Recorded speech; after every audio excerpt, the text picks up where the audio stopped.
what was I covering previous? Oh yeah. It's the people who go around and just act like all this shit is cool are the people that are the biggest issue.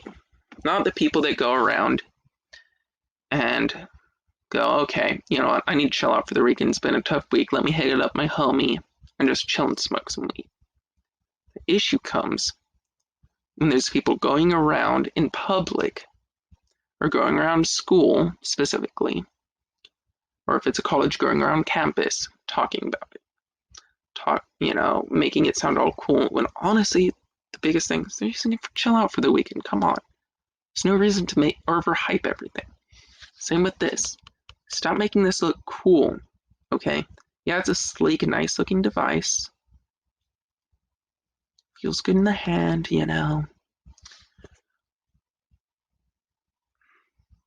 but it's not something to make look cool, especially among the youth. And so that's why I'm thinking, here's how the campaign should work. This is the video about the details.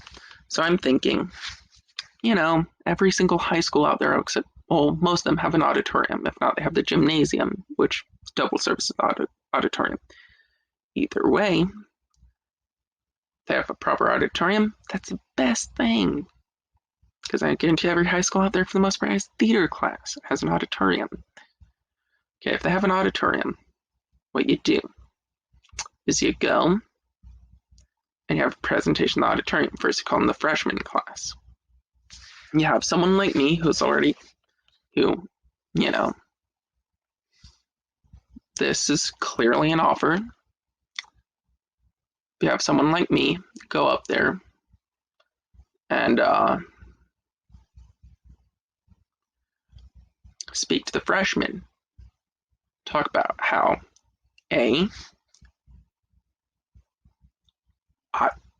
introduce vaping, the topic, and then talk about how I regret the moment I picked it up, talk about, all that. And then B, just talk to them about, basically ask crowd questions to engage the crowd, engage the students, the freshmen. And ask, basically, I'm going to go by grade numbers because at this point I'm tired. I don't feel like remembering, freshman, sophomore, junior, senior, all that shit. So I'm going to go by grade numbers at this point. Call in the 9th grade students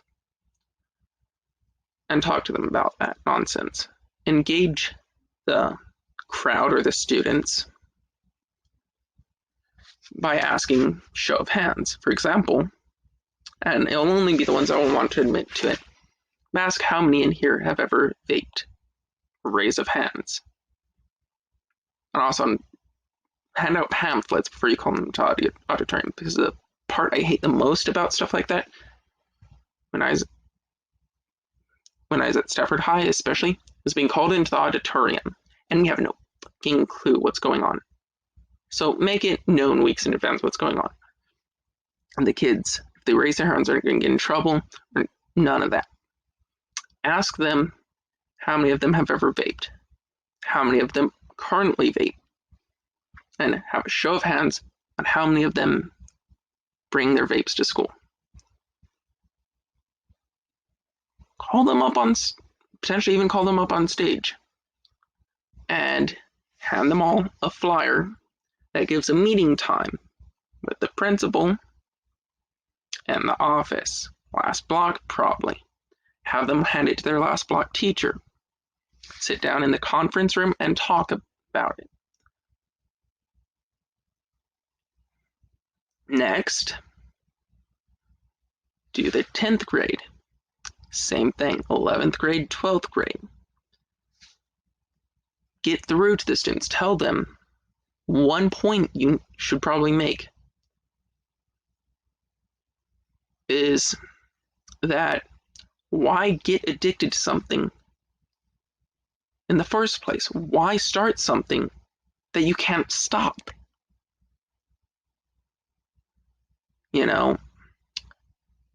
It's like it's like people pose this question. Compare it to hopping on a skateboard or a bicycle. First time you're, because most kids can relate to a bicycle. Ask them if you were first learning how to ride a bicycle, why would you go down the biggest hill you could first time you ever stepped on a bicycle? That's the same thing. Why start something you can't stop? If you don't know how to stop a bicycle, or ride a bicycle even, why would you go down a big hill first time ever on a bike? You wouldn't. Why start something you can't stop? Why build a vehicle? I mean, I've done this, but why get in a vehicle with no brakes that can achieve 60, 70 miles per hour? You can't stop it, so why start it? So that's the point you need to make. Why start something you can't stop? Now, I mean, if they put their mind to it, anyone who puts their mind to it can basically do anything. The issue is you need to basically tell these kids how it is. Not just an adult telling them. They need someone that they know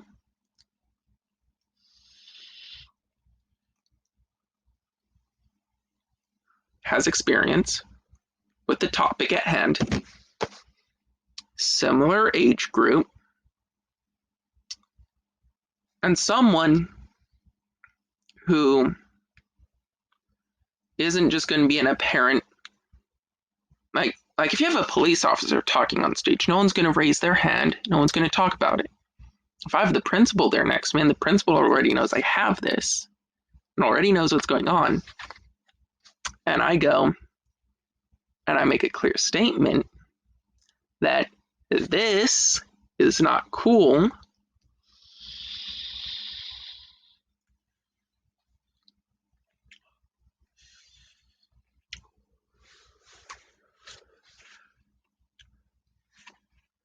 and that I'm addicted, and, you know, introduce myself like that, all of a sudden they'll get like,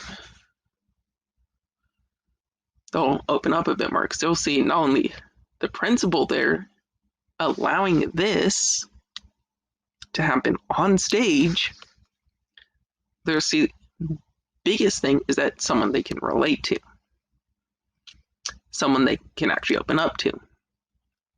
Now, definitely they'll be a bit sketched out when the principal hands them these papers, but don't make it look like a referral pamphlet.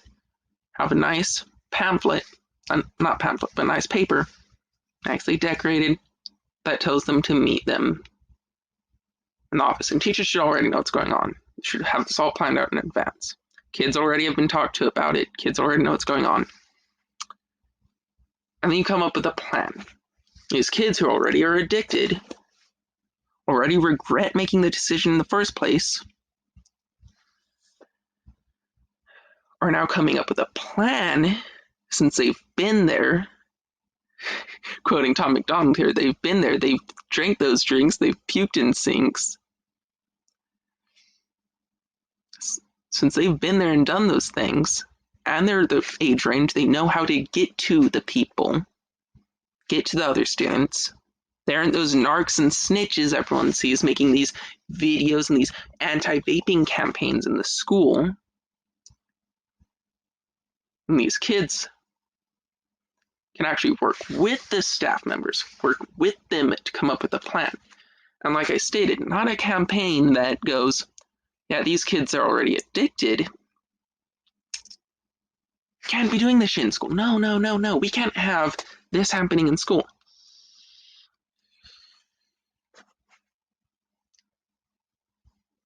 Now, what we can't have happening in school is kids doing this. It's in front of the mirrors.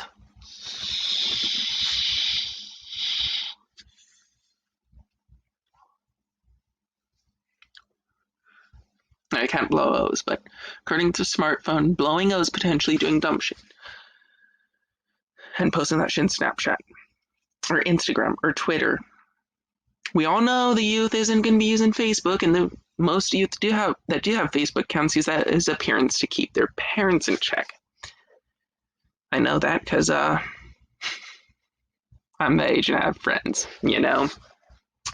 If they're going to post the drug stuff, the stuff they're not supposed to be doing, It's going to be on a platform their parents and grandparents and older family members aren't on. And if they're smart about it, they'll create a Twitter or Instagram account for the kids at school and their friend group to follow them on, and then have an account that their parents follow them on, especially if their parents use Twitter or Instagram or Snapchat, whatever they're using. And the big thing is they're not going to use their real name. So that's point number A. That's the biggest point. Is kids, well, I'll put this way, students advertising the fact that they vape and the fact they have a vape. The fact that they have nicotine on campus or on school grounds.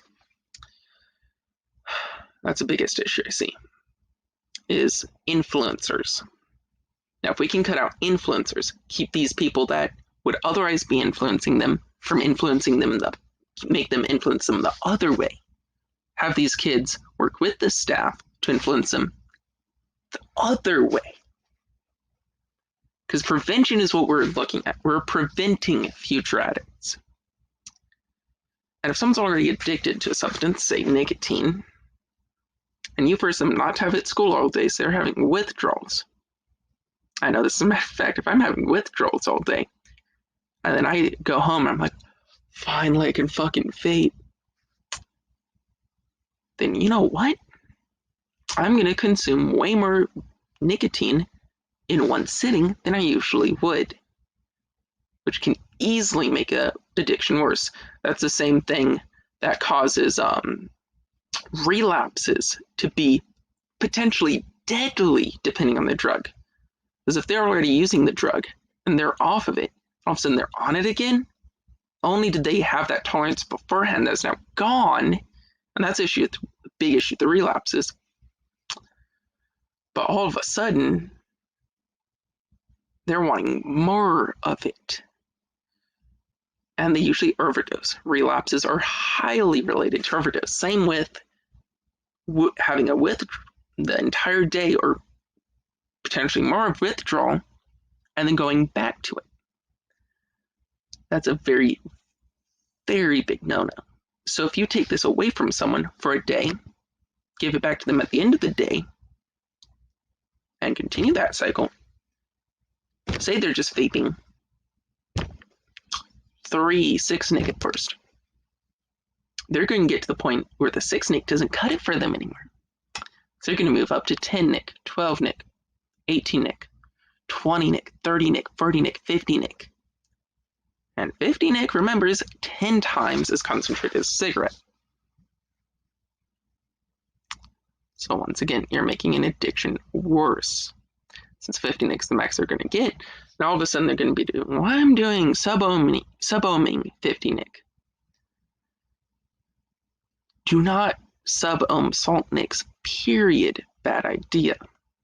The point is a salt nic is meant to go in a low watt device, right? Something that has 1 ohm or above, usually. This is 0.5 ohms, meaning it's double the power of what's suggested. Now, I've tried it in 0.16 ohm coils before, and that was when I first got the vape. And I was already doing 50-nic because of disposables, but no. Okay. That's a big no. Unless, once again, your tolerance is so high that, once again, the addiction is just stepping up the ladder. Even then, please don't. Jeez, I need a drink. I've been talking for a while and vaping, which makes your mouth dry, and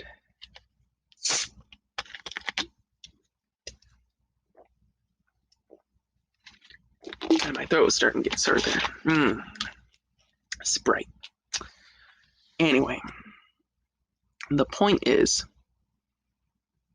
potentially you're making the problem worse by saying they can't have this on school grounds. So instead of, you're not even doing the job effectively at preventing future addicts. you're also making current addicts worse. You're compounding the issue instead of helping the issue. Of course, you're meeting your own agenda by making it so they aren't supposed to, and they can't have nicotine products on school property.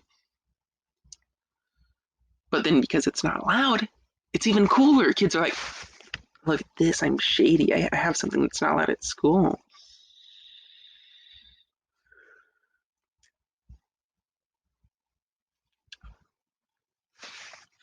You get the problem there? A little bit of condensation in my throat from that. You get the problem there, though, right? If you tell a kid something's not allowed to happen, kids especially, but even adults, or tell them they're not allowed to do something, they're gonna fucking do it. Right? Parents tell me I'm not allowed to ride a dirt bike down the road. Guess what? I did it. Tell me I'm not allowed to ride the four-wheeler down the road. Guess what? I did it. Am I getting in trouble for it? Yes. Am I going to do it again? No, because I don't want the cops calling me. They told me I wasn't allowed to do something. Did I do it? Yes, I did it. Just from the spite that they told me I wasn't allowed to do it, and I wanted to do it. And the fact they told me I wasn't allowed to do it made me want to do it even more. That's compounding the issue. That's not only do they want to do it because they want to be cool, you're now telling them it's cool is being shady. So those go hand in hand.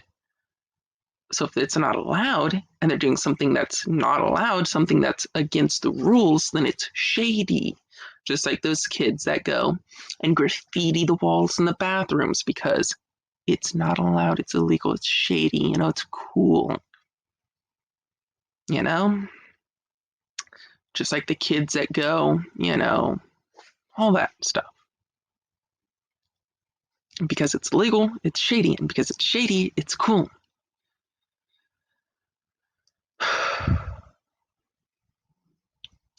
Now, one thing that I will say is this.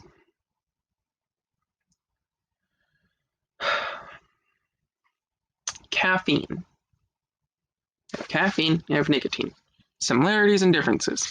Let's think about it for a few minutes. Let's go over some facts. Caffeine, although pretty damn addictive, is available in so many places. You have coffee, you have tea, you have Red Bulls, you have all kinds of these energy drinks, you have just regular sodas, you have root beer, like Bart's root beer contains caffeine, you have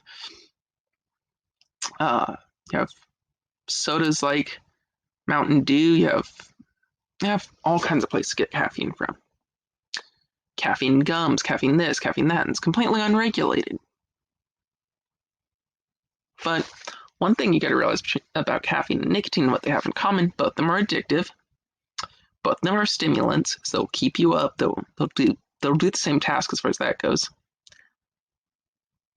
But one of them has way bigger withdrawals. Caffeine withdrawals aren't that bad. Nicotine withdrawals, holy fucking shit. Therefore, you can make an argument nicotine is more addictive, so withdrawals are more severe, meaning you want the nicotine again sooner. And not just sooner, but worse. That's the biggest thing. Is the less as bad as the milder the withdrawals, the easier you can quit. Because think about it. What's the worst part of an addiction? The withdrawals? I would say so. Because say you're addicted to going to shopping sprees. This is a common comparison people make. You're not going to have shopping spree withdrawals. Sure, you can go, dang, I miss going on those shopping sprees. That was fun. Blah, blah. If you set your mind to it, quitting is like that. If it's bad enough, you get someone to manage your money. Now, nicotine, because you're not just going to start going, fuck, I need the shopping spree. Now, nicotine isn't as bad as some people make it out to be still. It's like a middle ground. You have your shopping sprees down here, and coffee and all that. Your caffeine, you have your nicotine up here, and you have like heroin shit way up here. Heroin addicts, you see them fucking shaking, fucking tearing their skin up when they have withdrawals. Nicotine addicts, you see them sitting there, fuck, damn.